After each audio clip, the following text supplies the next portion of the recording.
Today we're gonna drink some aged white tea. It's 2017 Shoumei white tea. We aged it for a long time and we pressed it into a chocolate bar shape. It's very convenient for you to carry it around. Inside it looks like this. So you just break one. Well, it depends on how big the gaiwan you're using. Or if you are boiling it, usually like this size of a gaiwan is around 100 milliliter. We can use half of it. Hey, you broke that really well. Nicely done. That's almost exactly half. We can brew two different ways.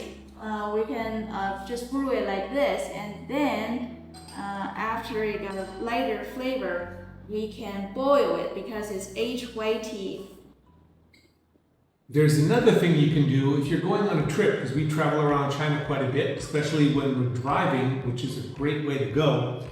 We will actually skip the initial steepings and we'll just boil it directly, and then we'll add it into some canisters like this, because these are really convenient when you're on the road. You can just pour out a cup of tea, place it on the little area between you there, and then when you've got a chance and there's no traffic, you can drink a little bit. Works out really well that way, and it never gets bitter and astringent because it's older black tea. Yeah. Black tea, older white tea. That's the advantage of white tea. It's also called travel tea. It's hard to get bitter and astringent. No matter how you brew it, it will be really smooth and really kind of inner peace and calming kind of flavor and fragrance. And this one should be ready, and you can try it out.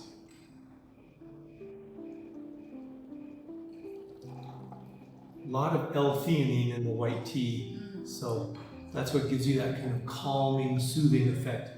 Colors like this. It's also really good for a meditative state, which is why monks in China drink an enormous amount of white tea. That's really good. Yeah. It's really good. It's a little like a lotus leaf fragrance because the aged for so long, and have a really nice kind of a sweet aftertaste. That also it had really good antioxidant effect to your body. So that's why it's also called Mei Rong Cha, the beauty tea. I don't like to call it Mei Rong Cha so much. I like to call it Lu Cha, because that way people think that I'm mispronouncing it. They think, oh, I'm sorry, you silly foreigner. What you really want to say is Lu Cha for green tea, and I say no. Lu Cha, road tea, because if you brew it, you take it on the road, you drink it from this thing while you're driving, carefully, of course, keep your eyes on the road, and you've got great road tea. Especially in the summer. Actually, in the winter too, we really like drink brewed in the thermos white tea. Sure. So what you can do is you can actually put the tea inside of your thermos. You can put it in here and add the boiling water in, or if you want to get more of the roasty, toasty notes and a little bit thicker mouthfeel, you can brew it in the kettle, put the tea in the kettle, and then just decant the whole thing into here. As long as you have a filter in there, then it's no problem. It's really easy to get out the tea leaves. Yes. So either way, it works out just great, and we do both of them on actually every single day when we're traveling. Even if we're driving around the city and we're testing out different foods in different restaurants, we have the tea ready to go at that time, so that we can go from one restaurant to another, and then to a couple of tea shops, then to a couple of scenery places. Traveling in China is just the best. Especially when you drive. You've got to drive. It gives you so much freedom. Yeah, sure is. And also we can enjoy the Lu Cha. Yeah. Yep, our travel in China is just an excuse to drink road tea. That's it. Another interesting thing about this tea is that for the first 3 years, about 3 to 4 years, it had really kind of a sunshine happy flavor, which is how locals in Fuding will describe white tea. And then it kind of plateaued for a while, and it didn't really do much for about 2 years, but it was kind of transitioning between the happy flavor and the aged flavor.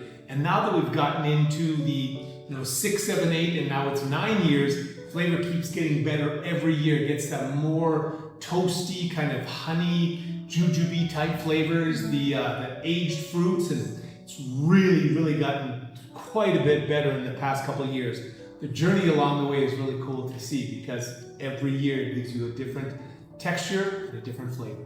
Yeah, the longer you age, the better and thicker texture it will get. So it's kind of cool that on a molecular level, what's happening to give this increase in viscosity is, so as the tea ages and the cell walls kind of get older and start to soften a little bit, there'll be some cool molecules that are going to start coming out.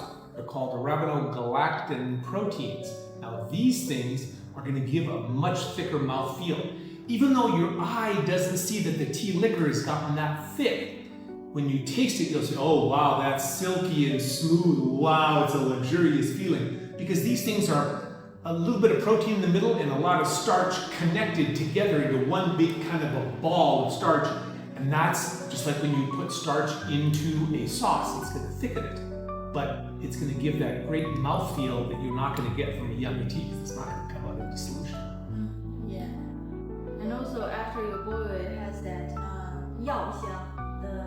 It's not Chinese medicine. It shouldn't say Chinese medicine fragrance. It's just like that Chinese herb kind of fragrance. Chinese medicine just tastes know. terrible. It just tastes terrible. I know. If you say But Chinese in medicine, Chinese, people are going to want to say, "Oh my God, I will never taste that tea."